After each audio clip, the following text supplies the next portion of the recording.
Hi, and we're ready to begin. So, who are you? It is so funny because really in the world we are actually taught how to reply to that question. It can be a range of different labels. It can be everything from, well, I'm a mother and a wife and I run this business and I like this and this and this and it's an amazing thing, the labels we come up for ourselves. Who are you? Let me show you. But showing others who you are is not showing up as who you are. There's a big difference. And right here, before we really dive in, I want you to make sure that you can feel that difference. Showing up as you means that it's okay to make mistakes. It's okay to have off days. It's okay to create this flow. Showing up is in the flow. Showing up is being, not doing.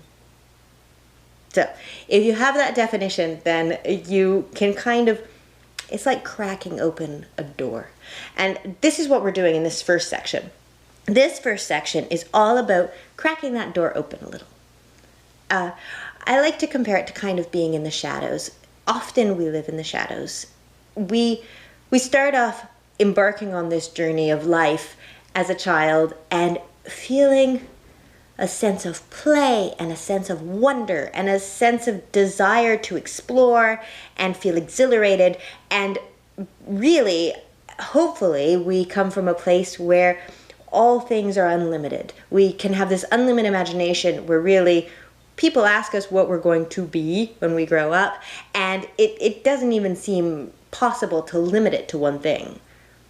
Now, slowly through society and through life, we start to realize that maybe we have limitations.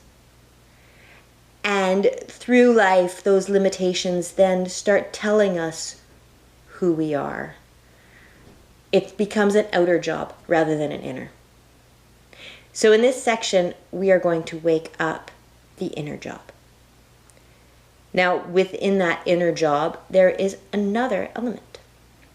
The fact that our inner being is part of spirit. And even when we throw that being in the shadows, there is an infinite amount of spirit supporting it. We're just not listening. So I want you in this section of the course, as we just start here, to get a sense of what is that within you. When you connect to the deeper part of yourself, the truest part of yourself, it is a natural progression to connect to that greater being. I'm going to be using a lot of variety of words here because in my mind, with everyone's backgrounds and with everybody's different perspectives that we've all grown up in, there is so many different trigger spaces that can happen in different phrases. Vocabulary, which you'll see in the workbook when you cover through the different vocabulary exercises, it plays such a vital part because words really do communicate energy. It communicates an energy and an intention, which if we've been raised with certain versions of that intention, the message gets lost to us. So for right now, I want you to just be able to feel your way to the fact that you, your energy, your inner being, your greatest part of you, your truest you, the person you really are, is love. That energy is love. And just like a drop in an ocean, that drop of love, which you are, comes from a much greater source. And when you tune into that greater source of you, that integral drop within you, you tune in to that source. there's so many different ways of viewing this, and I want to definitely go through with you a few of them. Often, if you've done any of my other work, you'll have heard me talk about out-of-body experiences people have had. My very favorite story being that of Lisa Garr, who had an accident, and when she died on a bike path, on a mountain bike race, she floated above her body, and she could see herself, and she could see her physical self, and she knew if she shifted consciousness to her body, she would feel pain. But if she shifted away from her physical body, she knew only love. She felt this great sense of love and infinite possibility around her when she was in that space. She felt she could do anything, and by focusing on one, she focused on Asia, and immediately she was there. She focused on something else, and that occurred. She had infinite possibility in this realm of love. And that, she then, once she decided to go back into her physical body, she decided to continue having an awareness to that non-physical self. That is your truest self. That is who we all are. We are all non-physical beings having a physical experience. Another way of putting it is, if you imagine yourself back as a child, go the youngest you can, and imagine you're looking in a mirror and you see your physical self as it was then. And then imagine it a few years later, and a few years later, and a few years later, and then imagine it now. The person looking through the eyes is still you. Always you. Often we forget that we are ourselves having this experience, whether we focus on it or not. It's just so often we get so lost in the doingness of life. We get lost in the activities of life and in how many things we have to do. We get lost in reactions and what other people are doing. We gossip. We sit and we involve ourselves so much in this physical reality that we forget. So why do we benefit to remember? Because if we don't remember, there's always a longing. There's always a sense of what's it about. There's always a sense of nagging. It's like when you leave a restaurant and you've forgotten something. And you know, was it your purse? No, your purse is there. Something's missing. What is it? And you start patting around, just hunting around. What is it? What did I leave? And it's important to remember that maybe what you've left is yourself.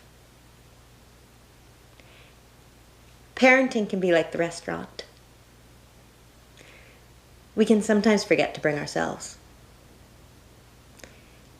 And our children came for us. They came to experience us, not for us as in they came just for us. They chose us to be ourselves. They know us on a spiritual level. When they were their own spiritual selves, they could say, I recognize her or him. I recognize them. And that is who they chose you for. And when we remember ourselves, we remember them too.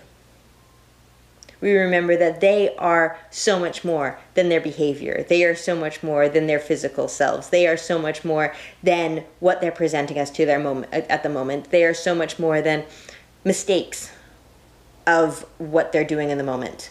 And they're so much more even than their successes. You know, we talk so much about how we shouldn't say good job or good boy or good girl. And that's really what that's attuning to, is because you are more than your successes. We are offering tools of knowing yourself when you know your true self. You are doing it by example because you're saying, know yourself. And I will know myself. So, are you convinced? It's an amazing thing when you can connect to that sense of wholeness and sense of unseen. And I want you to start being able to play in that in that world of the unseen. Because really, we are all part of that unseen world. We are spirit. And that unseen world is home. So, where to begin? You're going to find a PDF workbook that accompanies this video. And within that, there are loads of exercises that really chart you through a course of finding yourself. And right now, in this section, I only want you to focus on opening up, opening that crack door, opening it up, and being able to invite spirit to work with you on this. You are inviting your spirit, you are inviting your sense of greater spirit, you're inviting that flow to work through you. And things will happen. Just that cracked door opening is all it takes. Spirit will take any opportunity it can. So setting that intention. And also, you're going to have a list of beliefs that you can go through. And also, you'll find a few other exercises. You'll have, the first one you'll start off with is actually called a brain dump. And a brain dump is my version of Julia Cameron's morning pages, which she suggests in The Artist's Way, her book and course. And what it is really stream of subconscious writing, because our heads throughout the day and throughout our lives have gathered up so much information. We have observed and observed and observed and made opinions and shifted perspectives. And now we even have the internet and social media, which throws in so much information into the mix. So I always imagine it like a computer with the tabs open, and our heads have about 1 billion tabs open at once, and we're flipping between them all the time. And there is no room in that chaos for our truest selves to pop in.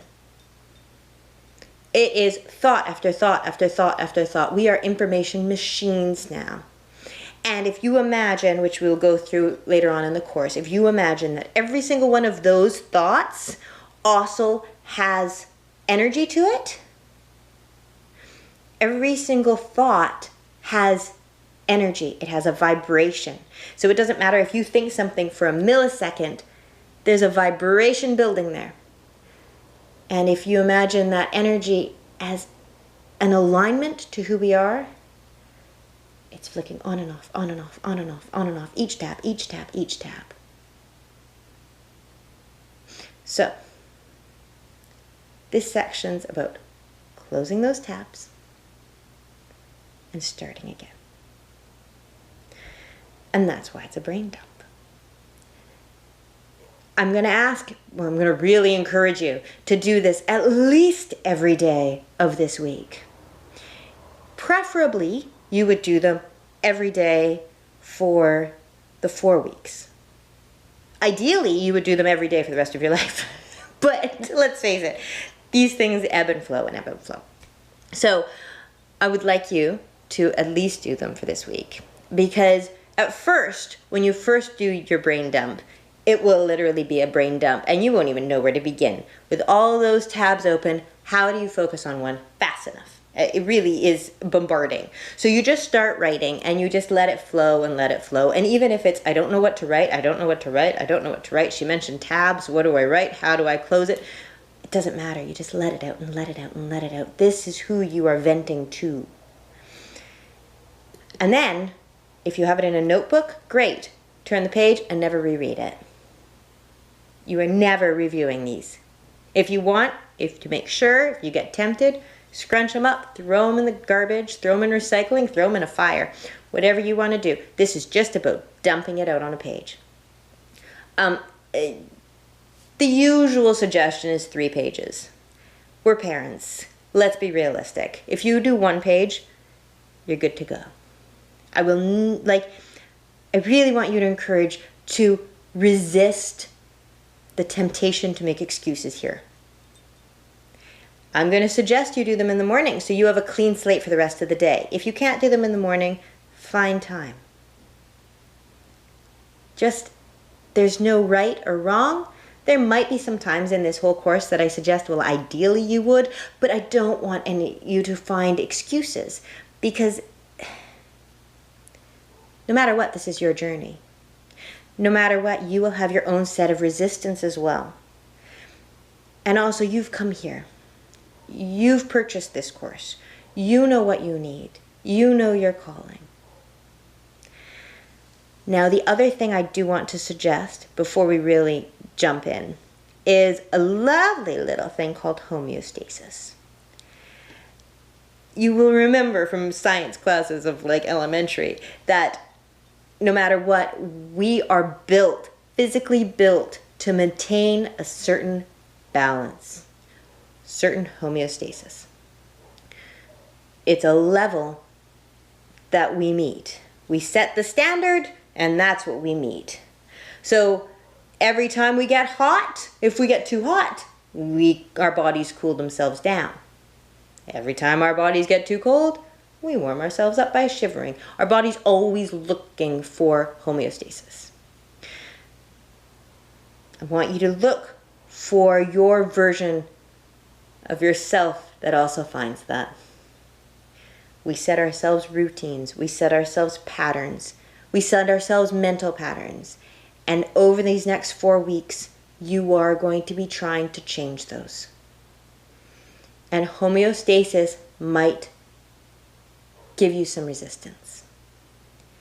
You are going to be trying to connect deeper to a sense of divinity. And your habits, your homeostasis might pull you back. So, the best result of that is to set up a system of routine. And it takes about 3 days to really set up a routine. So if it's morning pages that you're working on, or brain dump, then work on your brain dump every day at the same time for at least 3 days. And then you will feel that I haven't done it. When you haven't done it, your homeostasis will shift to the better patterns. It's the same, we see it everywhere, right? When you start a diet and then you go shopping and you look at your cart and you go, I've bought all the same things that I've always bought. I'm supposed to be on a diet. Or when you are wanting to wake up early, but you just can't do it. Or you always fall into the same routines of how we are with our children. I didn't want to flip out, but I still always flip out. Why is that? It's homeostasis. And once you realize that homeostasis is like this alter ego of yourself saying, no, we must keep things the same, you start really kind of seeing it as what it is. And you start getting the impetus to refocus. So be aware of your homeostasis. And also, I'm going to have something in the workbook to kind of just remind you of that. So you'll see that in there, of really going, where is your homeostasis? What is your pattern that you really want to break? Where is it showing up? Where is it biting you? What is it? I grab my phone first thing in the morning and I check my Facebook before anything else. That's something that I know would break my pattern. Little things. You'll find them. And you'll find them because of one of the most important exercises in the first part of the workbook. You'll find them when you do the connection exercise. Now, before you embark on this, it is a good idea to do the vocabulary exercise within the workbook if you don't have a term that really resonates with you as spirit. Some people come to me when they've been in a very restricted religious environment growing up. And their sense of divinity has been triggered to the word of God or Father or Almighty. And rather than creating freedom for them, that creates a sense of restriction. If you have something that pulls you back, if you can't find that thing that you can release yourself to, that term of that release, do the vocabulary exercise within the workbook first, because the connection exercise is all about, preferably in the morning, but not necessarily whenever you find the time, of really saying the word of that, saying hello to that, acknowledging it, and then welcoming it. So it's a question of, hello, I love you, and I'm listening. You're putting yourself in a state of openness. And you're inviting that divinity within you and within your day. Now, I do suggest first thing in the morning. It's a wonderful way to wake up. And you can change hello to good morning if you wish. But then also, if you can find the space to remind yourself to do this exercise in any moment of stress, in any moment of offness, this is where this grows this week. If you find that you're dealing in a temper tantrum from your 2-year-old, or your teenager is giving you stress or building up resistance within you, or you're just feeling triggered by different things in your lives, then if you do this small step, then, well, it's like that beautiful book that's called One Day My Soul Just Opened Up. Yes, your soul will just open up. Your spirit will just go, oh, she remembered me, and step out of the shadows. So this week, you're going to do the exercises in the workbook. You're going to find that word. Practice the connection exercise. And practice your brain dumps. And just get a flow. And within that, you're going to create a release and a flow. It doesn't need to be hard work. You're not trying to connect. You're opening up to connection. I want to encourage you to see it as a flower reaching for the sun.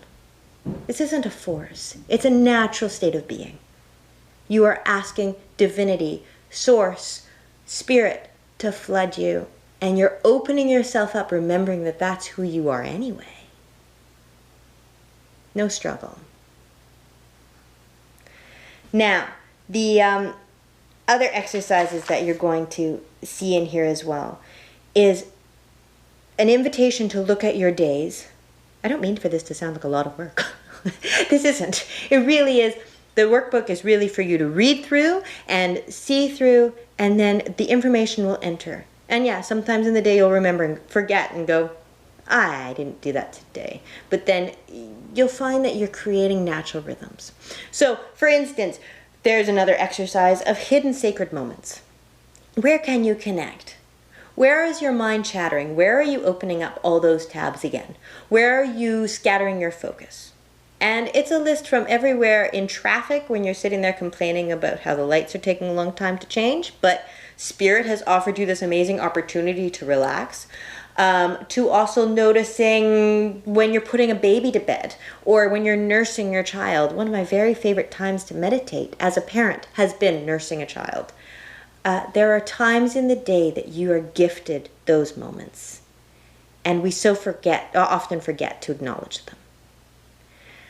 The other thing would be also what I call sparkle items. Now, many of you might have done work of mine before and noticed that I've said one sparkle item. And in that exercise, it's always been to find an item that you give energy to and intention to, and then that item becomes like a reminder. So if you are in the middle of chaos and you see your reminder, you remember to connect. On this one, I also want you to encourage you to keep an eye out for sparkle items and to make a list of as many as you can over this week. What feels good to you? When do you feel like yourself? If you buy yourself flowers, do you feel more authentic, or are you trying to prove it to somebody? When you walk in nature, do you feel more authentically connected to yourself? Is that a sparkle item? When you dress a certain way, do you feel more authentic to yourself? You're working on feeling true to yourself. Do you feel lighter about yourself? rather than will others think this is me being authentic. Reverse it. Is this my personal spirit speaking? Is this me? There's a lot here, like I said, and it's so exciting because when you embark on just even this week, you're going to start seeing shifts. When you make that connection and when you rid yourselves of a few of those tabs, you start to feel so much lighter. And that's really all this week's about. So although it sounds like a lot of processes to get you there, it's not that bad. It's really about creating that flow in your life. So that's the first week. And next week, we're going to be diving a little bit deeper into a few of the shadows that lurk in the background, just to clear the air. But for this week, just focus on that lightness and focusing on igniting that inner flame. Thank you very much, and I look forward to hearing about your experiences.